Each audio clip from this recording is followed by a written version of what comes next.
मधुर मीठे नाम में एक बार फिर से आप सबों को जय मसीह की। जय मसीह की।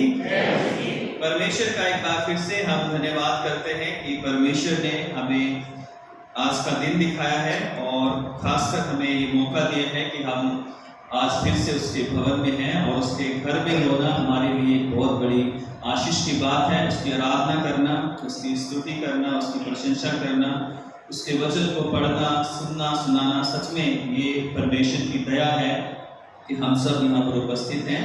आज का जो दिन है वो 8th संडे आफ्टर पेंटिकॉस्ट और आज का जो थीम है हु इज माई नेबर, मेरा पड़ोसी कौन।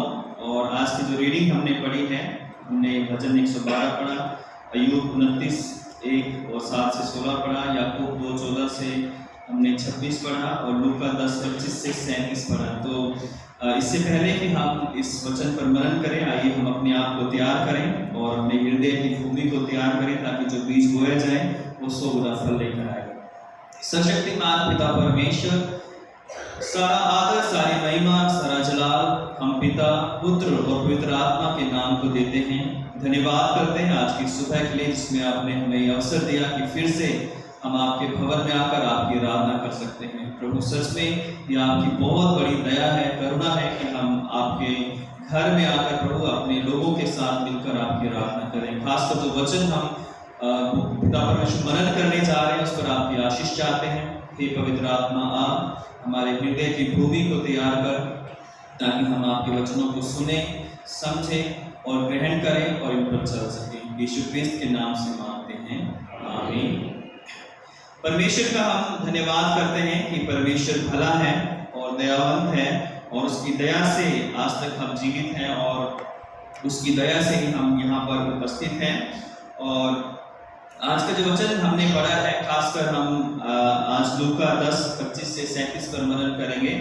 और ये जो दृष्टांत है जो प्रभु यीशु मसीह ने यहाँ पर कहा है, ये नेक सामरी के दृष्टांत के नाम से बड़ा ही फेमस है। और संडे स्कूल से हम नेक सामरी या गुड सैमरिटन का जो ये दृष्टांत है इसको हम सुनते आ रहे हैं। जब बचपन में हमें संडे स्कूल के टीचर्स ने सिखाया था कि किस तरह से जो है एक व्यक्ति यरूशलेम से यरीहो की तरफ जा रहा था। वो तब से ही जो है हमारे जो लोग संडे स्कूल से होकर गुजरे हैं उनको पता है कि सारे दृष्टांत जो है छोटे छोटे बीज बोने वाला हो, चाहे नेक सामरी का हो, चाहे अन्य कई जो है वो हमने बचपन से ही सीखे हैं। और आज भी जब हम इन दृष्टांतों को पढ़ते हैं, इन पर मनन करते हैं, तो कुछ ना कुछ नया परमेश्वर हमें सिखाता है। क्योंकि वचन जो है जब भी हम पढ़ते हैं कुछ ना कुछ नई बात जो है हम उसमें से सीखते हैं। चाहे हम इस वचन को, इस दृष्टांत को कितनी ही बार पढ़ें, कुछ ना कुछ नया परमेश्वर हमें प्रतिदिन हमें देता है। तो आज भी हम इस प्रभु के इस वचन पर मनन करेंगे और हो सकता है कुछ बातें हमारी पहले ही जानकारी में बहुत सारे, क्योंकि हम बचपन से सुनते आ रहे हैं, लेकिन कुछ बातें जो हैं हमारे लिए नई हो, जो प्रभु हमें सिखाना चाहता है, और मेरे लिए और आपके लिए सीखने और समझने की जरूरत है।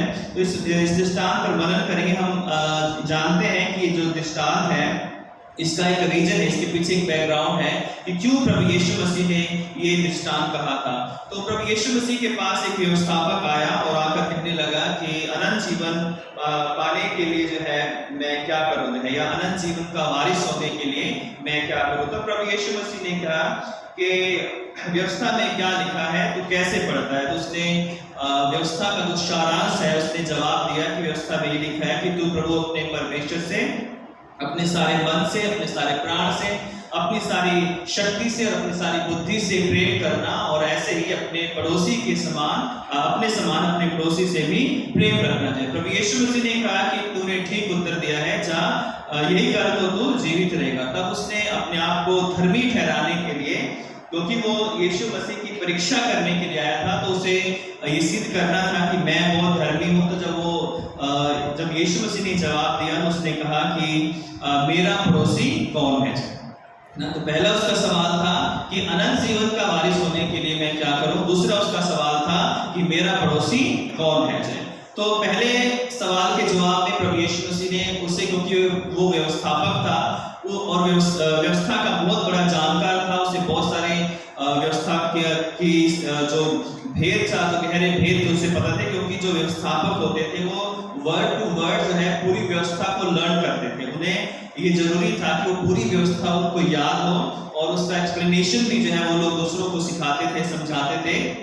लेकिन उनको जो है पूरी व्यवस्था याद, इसलिए प्रभु यीशु मसीह ने उसको उसके ही जो ज्ञान था उसी के अनुसार पहला जवाब दिया था कि तो जो है व्यवस्था को जानता है तो कैसे पढ़ता है। तो उसने कहा कि ऐसे से करके प्रभु ने ये आज्ञा दी। दूसरी जो बात हम देखते हैं कि प्रभु यीशु मसीह कहता है कि मेरा पड़ोसी कौन है। तो उसके बाद प्रभु यीशु मसीह ने ये दृष्टांत को कहा जिसमें प्रभु यीशु मसीह ने बताया कि एक व्यक्ति यरूशलेम से यरीहो की तरफ जा रहा था और डाकुओं ने उसे घेर लिया, उसे मारा पीटा, अधमरा छोड़कर उसका सब कुछ छीन कर चले गए। और वहां से एक याजक गया जो उसे कतरा कर उसके पास से निकल गया, कोई हेल्प भी उसकी नहीं की। उसके बाद लेवी आया, उसने भी उसकी हेल्प नहीं की। और उसके बाद सामरी आया और सामरी ने आकर जो है उसकी मदद की, उसके घाव पर तेल वाला पट्टी बांधी जो है और उसको अपने गधे पर बिठाकर सराय में ले गया, वहां उसका इलाज करवाया और उसको 2 दिनार और दिए और कहा कि जब मैं वापस आऊंगा तो आकर जो है जो कुछ है बनेगा तेरा वो भी मैं भर दूंगा, यानी उसका अच्छे से उसका इलाज किया जाए। तब प्रभु यीशु मसीह ने कहा कि तुम्हारी दृष्टि में कौन उसका सच्चा पड़ोसी है। तो उसने कहा कि वह जो जिसने उसकी सहायता की है। तो प्रभु यीशु मसीह ने कहा कि तू भी ऐसा ही कर जो है। तो ये पूरा दृष्टांत है। अगर हम यूहन्ना 4:8वीं आयत पढ़ते हैं तो वहां पे लिखा है कि जो यहूदी लोग थे वो सामरियों से किसी भी तरह का व्यवहार नहीं करते थे, वो कोई उससे मेल जोल, इवन कि वो उनका जो क्षेत्र था अगर उन्हें गलील में, क्योंकि यरूशलेम टाउन में था जो है और गलील प्रांतों में अगर उन्हें जाना होता था तो वो कभी भी सामरिया से होकर नहीं जाते थे जाए, बल्कि वो दूसरे रास्ते से होकर जाते थे ताकि उनके क्षेत्र में या उनके जो भूमि है उस पर भी वो पैर ना रखे। और सामरी लोग वो लोग थे जो जब अशीरिया ने जो है या अशूर ने जब इसराइल पर हमला किया था जो है 721 बीसी के अंदर जो है, तो जो लोग वहां पर रह गए थे, बचे हुए जो लोग गरीब या जो अंधे लंगड़े बीमार कुछ लोग रह गए थे और जो यहूदी लोग, उसके बाद अशीरियों ने जो है कुछ और लोगों को जो है लाकर वहां पर बसा दिया। तो जो सामरी लोग थे वो आधे यहूदी थे और आधे वो गैर यहूदी थे। तो जो उनकी शादियां ब्याह और जो भी उनका वंश चला तो वो लोग जो है वो मिक्स थे, उसमें कुछ नॉन ज्यूइश थे और कुछ जो है वो ज्यूइश थे, यहूदी थे जो है, कुछ गैर यहूदी थे। तो इसलिए जो यहूदा के यहूदी थे जो है, जो कि यहूदा में 2 गोत्र थे, यहूदा और बिन्यामीन का जो गोत्र था, उसके जो लोग थे वो इस्राएली लोगों के जो सामरी लोग जो वहां पर रह रहे थे इस्राएल के अंदर, जो कि उत्तरी क्षेत्र था, उन लोगों को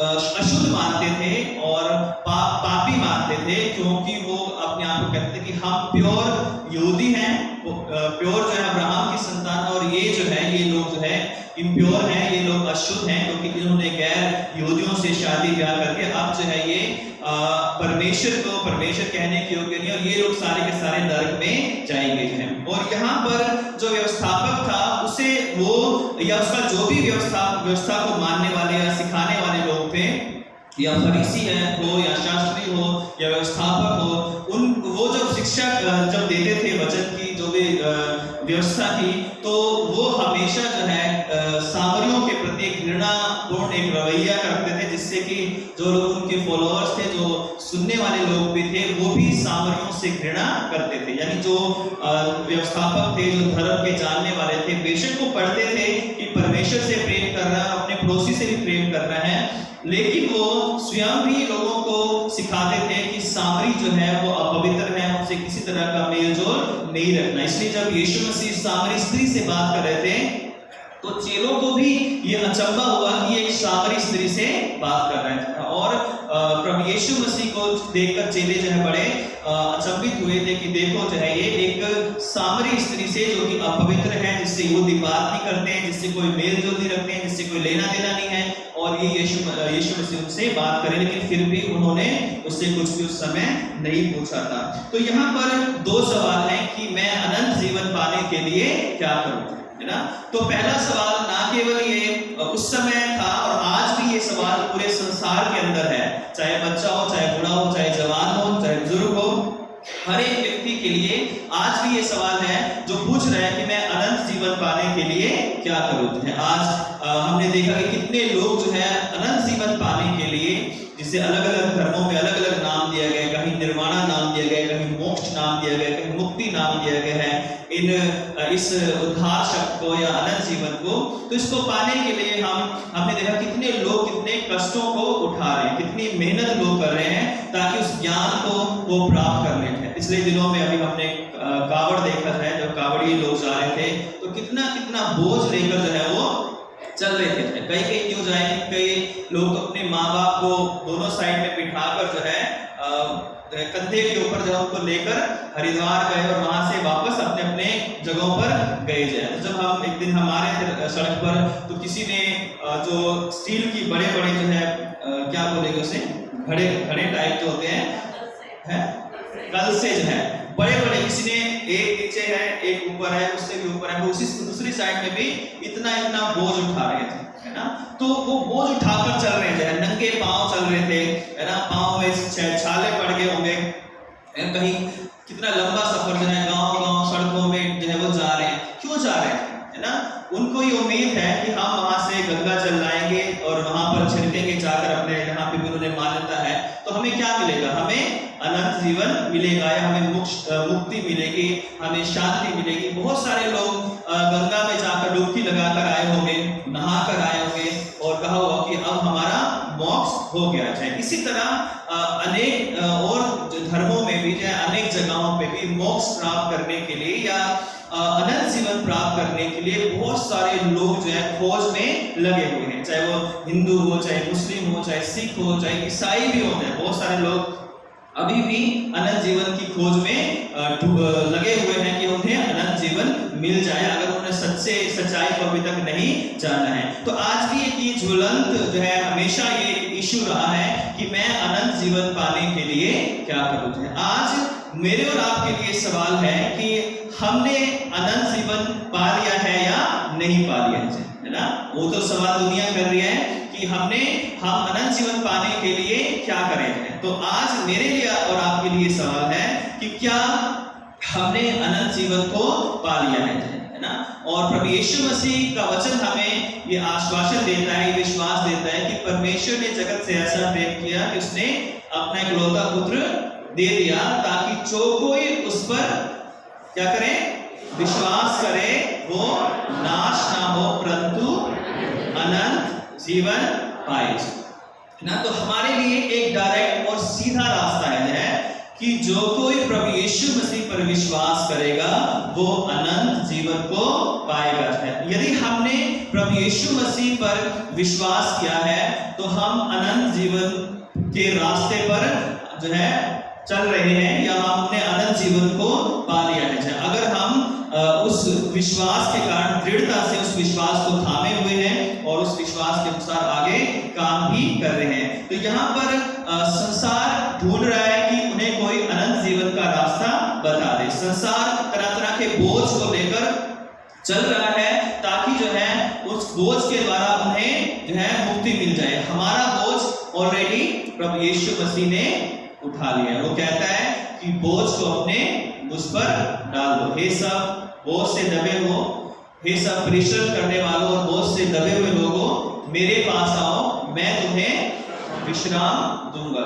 तो आज हमें अपना बोझ खुद उठाकर चलने की आवश्यकता नहीं है, क्योंकि हमारा जो बोझ है वो प्रभु यीशु मसीह हर दिन मुझे और आपको सुबह उठते जब हमारी आंख खुलती है तो एक आवाज वो कहते हैं कि अपना बोझ आज का मेरे ऊपर डाल देते हैं। और जो लोग अपना बोझ उस पर डाल देते हैं दिन भर जो है वो एक विश्वास में चलते हैं, आनंद में चलते हैं कि हमारा बोझ उठाने वाला हमारे साथ है, हमारा प्रभु है, हमारा पिता है, हमारा सहायक है, हमारा मित्र है, हमारा सब कुछ है जो हमारा बोझ उठाने वाला है। संसार में जो लोग यीशु मसीह पर विश्वास नहीं करते और जिनको ये आवाज नहीं आती है, जिनको ये ज्ञान नहीं है कि उनका प्रभु उनका बोझ उठा सकता है, वो लोग अपना बोझ उठाकर खुद चल रहे हैं। तो इसलिए जो है मेरे और आपका बोझ उठाने वाला हमारा परमेश्वर है। तो अनंत जीवन पाने के लिए मैं क्या करूं? उसे कहा था कि तू व्यवस्था को मान जो है, और उसने कहा था कि व्यवस्था की सबसे बड़ी आज्ञा ये है कि तू अपने परमेश्वर से संपूर्णता के साथ प्रेम कर जाए। तो इसमें दूसरी बात यह है कि जब हम परमेश्वर पर विश्वास करते हैं तो उसकी आज्ञाओं को भी हम मानते हुए उसको पूर्ण रूप से हम प्रेम करते हैं। संपूर्ण हृदय से हमें प्रेम करना है। तो जब हम संपूर्ण हृदय से प्रेम करते हैं तो परमेश्वर का जो अनंत जीवन है वो हमारे जीवन में भी उतर आता है ना, क्योंकि प्रेम सब बातों से बड़ा है। सब कुछ मिट जाएगा लेकिन प्रेम हमेशा रहता है। और परमेश्वर का जो प्रेम है वो पूरी सृष्टि में हम देख सकते हैं कि हम जैसे लोग जो किसी भी योग्य नहीं थे, परमेश्वर ने हमसे प्रेम किया और हमें भी अब परमेश्वर से प्रेम करना है। हम बहुत बार संपूर्ण हृदय से परमेश्वर से प्रेम नहीं कर पाते हैं। चाहे मैं हूं या हम सब बैठे जितने भी, हमें सच्चाई को मानना पड़ेगा कि हम संसार में रहते हुए बहुत सारी उलझनों में रहते हैं, बहुत सारी लालसाओं में रहते हैं, बहुत सारी बातों में रहते हैं और कई बार जो है हम परमेश्वर को संपूर्ण हृदय से प्रेम नहीं कर पाते हैं। कई बार हम चर्च में भी आते हैं तो हमारा ध्यान पूरा चर्च में नहीं होता है। कई बार हम वचन सुनते हैं तो हमारा पूरा ध्यान वचन में नहीं होता है। कई बार हम सोचते हैं कि चर्च हम कब जाएंगे जब वचन का प्रचार हो जाए, है ना। हम सिर्फ ऑफरिंग के टाइम में कुछ लोग सोचेंगे कि वहां जाएं, ऑफरिंग डालें और हम वापस घर चले जाएं, क्योंकि हम वचन जो है नहीं सुन सकते हैं। तो कई बार हम भी जैसा हमें प्रेम करना चाहिए वैसा नहीं कर पाते। हम कुछ रीति रिवाजों को पूरा करें। कई बार हम घरों में भी प्रेयर करते हैं तो वो भी हमारी प्रेयर आधी अधूरी होती है। कई बार हम वचन पढ़ते हैं तो वचन भी हमारा मन वचन में नहीं होता है, लेकिन हमें पढ़ना है, हमें ड्यूटी जाना है, हमें कुछ काम करना है ना, जल्दबाजी में। कई बार शायद मैं भी जो है ऐसे ही करता हूँ, जल्दी से वचन पढ़ो, कोई काम पे जा रहे हैं तो उस काम को ज्यादा महत्व है। तो हम सब देखें तो हम सच्चे मन से संपूर्ण हृदय से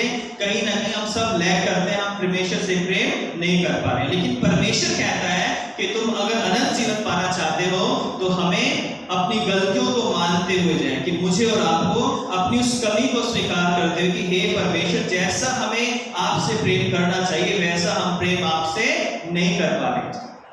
ये सच्चाई है कि हम संपूर्ण मन से, संपूर्ण बुद्धि से, संपूर्ण शक्ति से और अपने सारे हृदय से परमेश्वर से प्रेम नहीं कर पा रहे। कई बार हम और जो है कलीसियाओं में हम देखते हैं कि और गलत चीजों में भी हम पड़ जाते हैं। किसी को बदनाम करना, किसी को बुरा करना, किसी को नीचे गिराना, किसी को ये करना, किसी को वो कहना।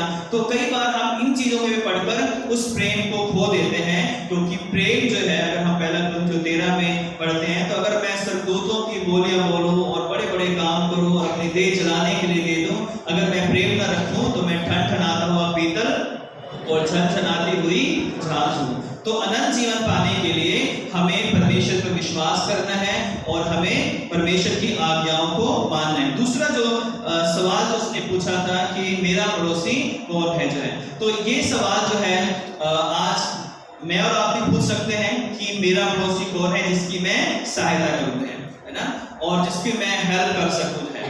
तो इसका दूसरा ये भी कह सकते हैं कि मैं किसका पड़ोसी हूं, है ना। अगर मेरा कोई जरूरतमंद व्यक्ति है तो मैं किसका अच्छा पड़ोसी बन सकता हूं, है ना।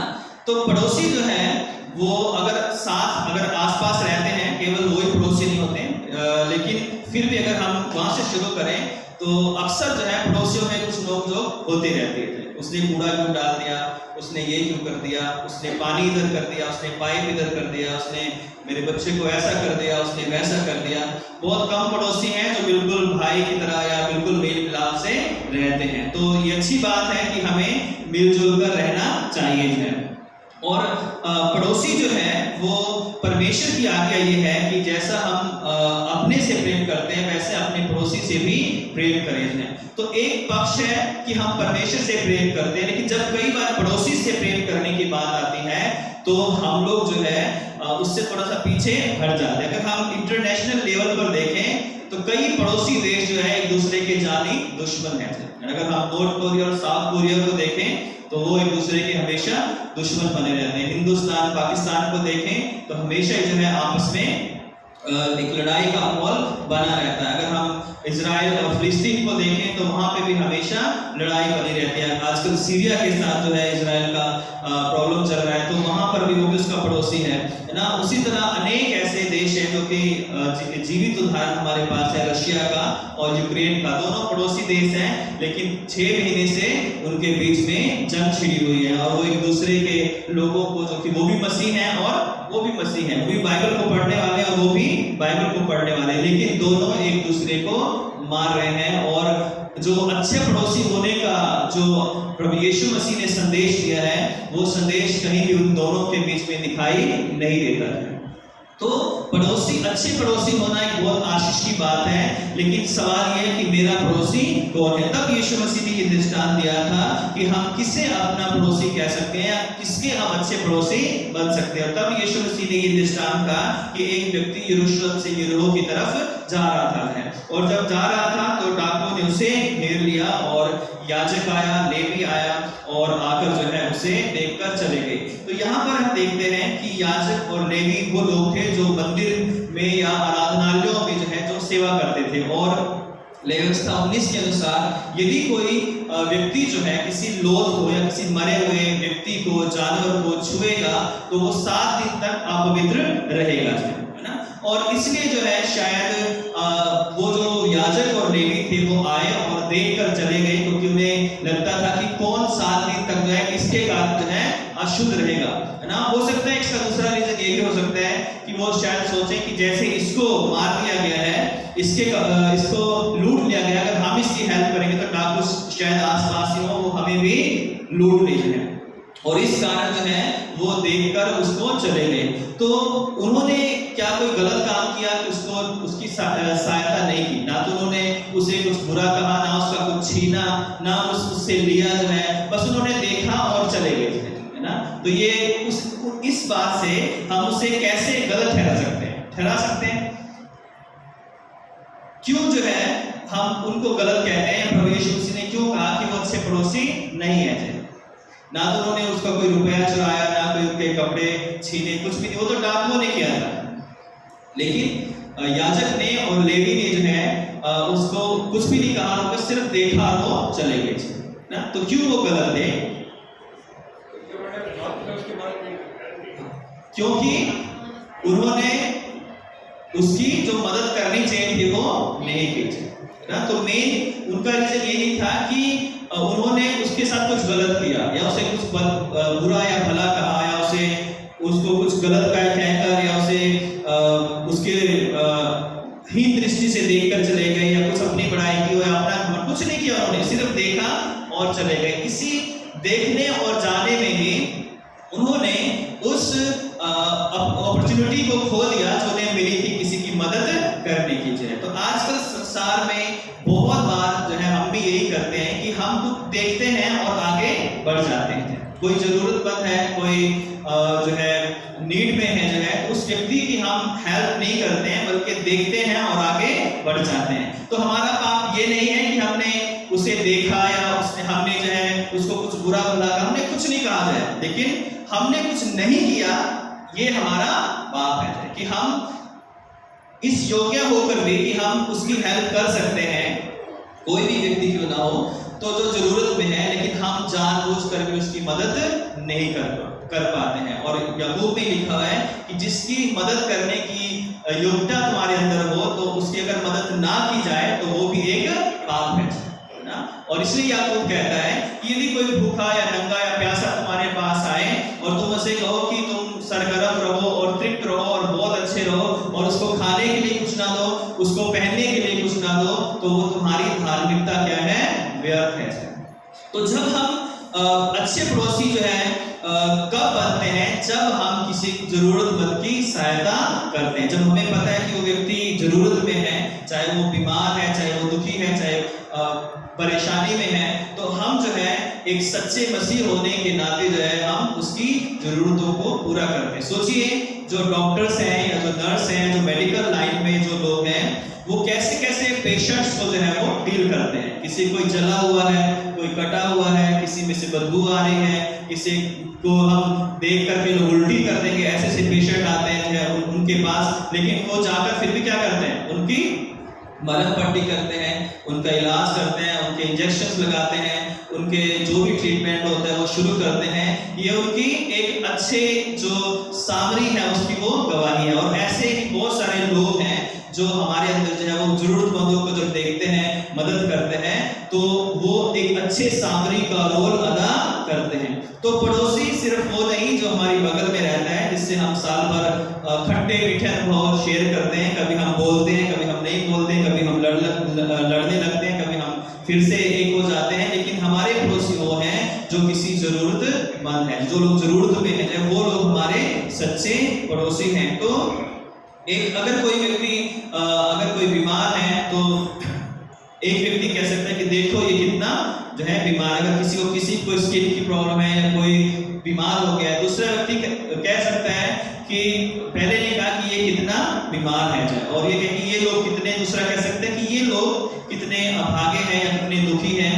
तीसरे ने कहा कि हम लोग जो है कितने अभागे हैं कि ये बीमारी हमारे अंदर है। तो पहले ने कहा कि वह बीमार है, दूसरे ने कहा कि ये लोग बीमार है, तीसरे ने कहा कि हम लोग, यानी उसने कहा कि जो ये दर्द महसूस कर रहा है वही दर्द मैं भी महसूस कर रहा हूँ। तो हमें जो है जब इस लेवी और याजक की बात करते हैं तो ये सिर्फ इसलिए छोड़कर चले गए कि ये अशुद्ध ना हो जाएं, है ना, लेकिन ये मदद कर सकते थे, उसको उठा सकते थे, उसको अपने साथ लेकर जा सकते थे, लेकिन उन्होंने ऐसा नहीं किया। और आज भी बहुत सारे लोग देखते हैं और देखकर आगे बढ़ जाते हैं। हमें पूरे संसार की प्रॉब्लम सॉल्व करने के लिए संसार में नहीं भेजा है, हम वो कर भी नहीं सकते हैं। अगर हम कहें कि जाकर हम युद्ध रुकवा दें, क्या हम रुकवा देंगे, है ना, नहीं। क्या हम हॉस्पिटल्स को खाली कर दें और कहें कि सब बीमार ठीक हो जाओ और घर चले जाओ, क्या हम कर सकते हैं, है ना। परमेश्वर ये नहीं कहता कि हम सारे संसार के दुखों को अपने ऊपर लेकर और कहें कि हम सारे संसार के मुक्तिदाता बनने के लिए आए हैं। परमेश्वर कहता है कि अगर एक भी व्यक्ति आपको मिलता है आपके अड़ोस पड़ोस में, आपकी जॉब के ऊपर, आपके काम पर जो है, आपके ऑफिस में, अगर उसकी एक की भी आपने मदद कर दी, तो जिसने एक की भी मदद कर दी उसने परमेश्वर की जो है महिमा की या वो सेवा की, अच्छा पड़ोसी बन करते। तो परमेश्वर ये नहीं कहता कि हम सड़क पर जाएं और जाकर हम हर एक व्यक्ति को जो है उसकी मदद करें, उसकी प्रॉब्लम को पूछें, नहीं तो सारा दिन निकलेगा। और अगर हम यहीं खड़े होंगे आनंद ग्राम के बाहर तो कम से कम लाखों लोग जो है सुबह से शाम तक निकलेंगे। लेकिन जहां पर हम कर सकते हैं, जहां पर हमारी जरूरत है, जहां पर हम लगता है कि हमें मदद करना चाहिए, वहां पर हम अपना हाथ बढ़ाकर उस एक व्यक्ति की भी मदद करें। अगर एक व्यक्ति भी आपके कारण जीवन पाता है तो आपका नाम स्वर्ग की पुस्तक में लिखा जाएगा। तो यहाँ पर वो लोग चले गए, उन्होंने, उनका पाप ये था कि जो मदद वो कर सकते थे उन्होंने वो नहीं की। उसके बाद सामरी व्यक्ति आता है, और सामरी व्यक्ति का पूरा अगर हम स्टेप बाय स्टेप बात करें तो बहुत सारे उसके जो कैरेक्टरिस्टिक्स हैं, उसके जो गुण हैं वो हम देख सकते हैं, लेकिन हम एक एक चीज तो नहीं देख पाएंगे। लेकिन हम ये देख सकते हैं कि सबसे पहले जब वो सामरी आया उसने देखा जाए, तो देखा तो सब नहीं था क्योंकि दूसरे लोगों ने भी देखा था, लेकिन तरस नहीं खाया, है ना। तो हो सकता है याजक और लेवी को भी तरस आया हो कि अरे देखो कितना बुरा किया है जिस लोगों के साथ। लेकिन उसके बाद फिर हम आगे देखते हैं कि उस यात्री ने देखकर उसे देखा, तरस खाया और उसके पास आकर उसके घावों पर तेल और दाखरस डालकर पट्टियां बांधी, है ना। तो उसका जो उसने देखा और तरस खाया, जो उसके मन में तरस परमेश्वर ने डाला था, उसका एक परिणाम था कि उसने कार्य किया है ना, उसने एक्शन किया है। क्योंकि विश्वास करना, तरस खाना एक अलग बात है, लेकिन काम करना वो एक अलग बात है ना। तो यहाँ पर जो सामरी व्यक्ति को क्यों धर्मी ठहराया गया, क्यों उसे प्रभु यीशु मसीह ने उसकी प्रशंसा की है या इस दृष्टांत के द्वारा उसे ऊंचा उठाया गया है, क्योंकि उसने ना केवल देखा, ना केवल तरस खाया, बल्कि जो है उसने आगे बढ़कर उसके पास आकर उसकी मदद की। जो है उसने उसके घाव पर तेल मला, दाखरस डाला और पट्टियां बांधी और अपनी सवारी पर चढ़ाकर उसे सराय में ले गया जाए।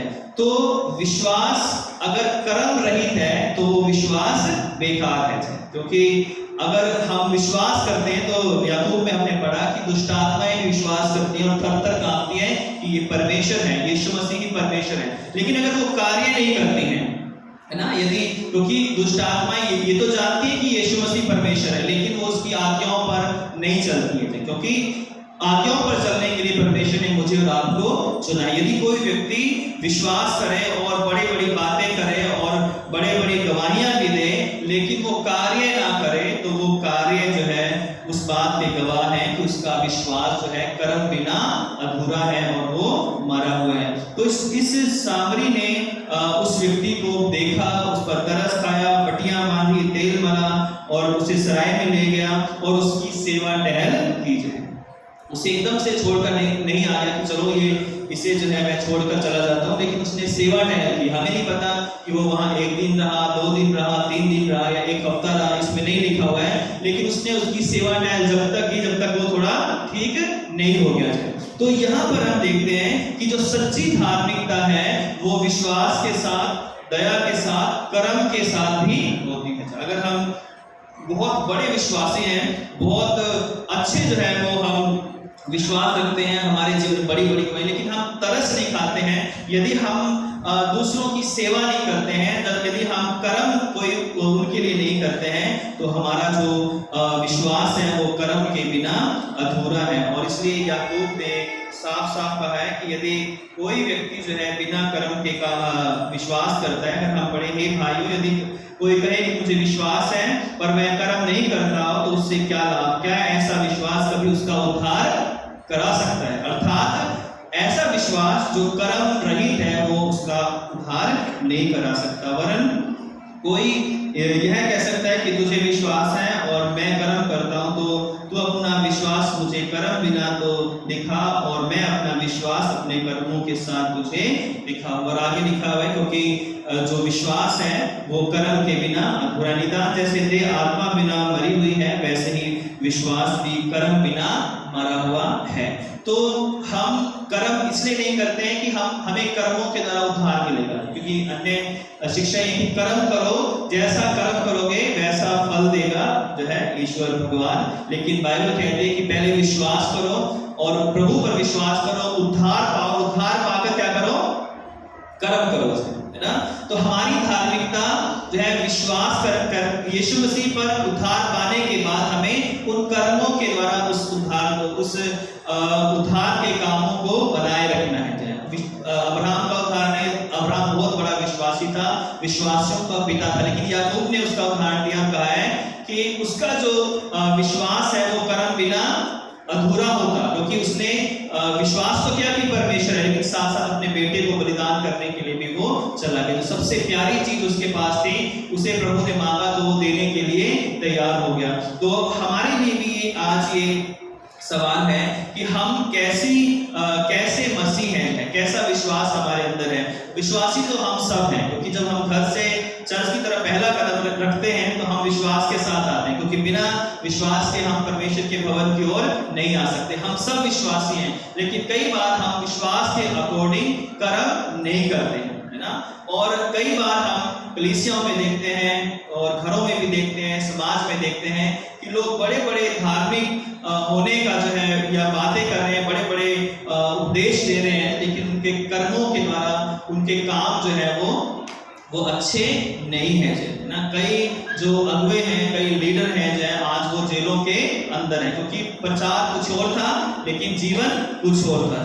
बहुत सारे लोग आज ऐसे ही हैं, कलीसिया हो चाहे आम समाज की बात हो, हम कर्म नहीं करना चाहते लेकिन हम विश्वास रखते हैं। लेकिन विश्वास रखना गलत नहीं है, लेकिन विश्वास के साथ यदि हम कर्म नहीं करते हैं तो हम सच्चे पड़ोसी नहीं बन सकते हैं। तो यीशु मसीह ने उससे कहा कि जा, उससे पूछा कि तो कौन उसका पड़ोसी है, तो उसे जवाब मिल गया, उसने कहा कि वह है जो जिसने उसकी सहायता की।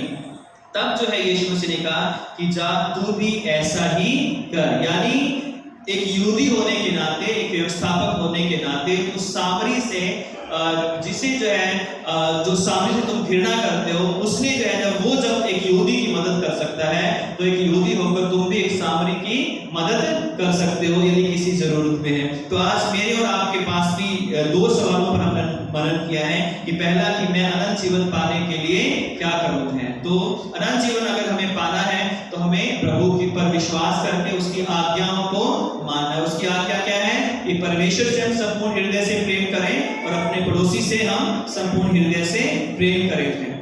और यदि हम अच्छा पड़ोसी बनना चाहते हैं तो जो हमारे पास है हम वो दूसरों को दे सकते हैं। अब कैसे दे सकते हैं, एक उदाहरण के द्वारा आप समझेंगे कि एक बार दो लोग जो है आसपास रहते थे और उनके घरों के बीच में एक छोटी दीवार थी जो है, और दोनों घर जो है, एक घर में जो है एक व्यक्ति फूलों का बाग लगाता था, बगीचा था उसका।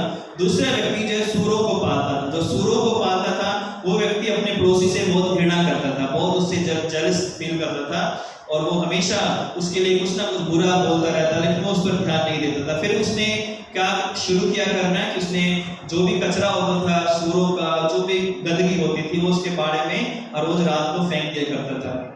जब वो सुबह उठता था तो वो देखता था कि अरे ये कहाँ से आया, उसको तो पता था कि यहाँ से आया है। तो वो फूलों की एक टोकरी गुलदस्ता बनाता था और वो गुलदस्ता जो है वो उसके घर में, उसके आंगन में फेंक देता था। ऐसे कई दिन तक चलता रहा और वो कीचड़ फेंकता था, कचरा फेंकता था, वो फूल फेंक देता था।